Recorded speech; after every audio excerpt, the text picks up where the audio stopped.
Here's how to promote video on YouTube Studio. First is go to your YouTube Studio account. Afterwards, you will see there the content option. What you need to do is to click on the content option so that you can see there the videos that you uploaded. Afterwards, click on the promotions that you will see at the upper right. After clicking on the promotion, the next step is very important. Click on the Get Started option because will be the addition to your regular channel group.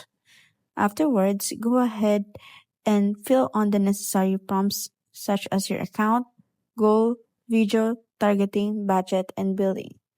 And then choose a specific video that you wanted to promote to your YouTube Studio account.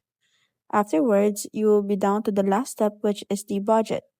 Now go ahead and edit the budget counting that you have and edit the currency and make sure that everything is correct to avoid complication.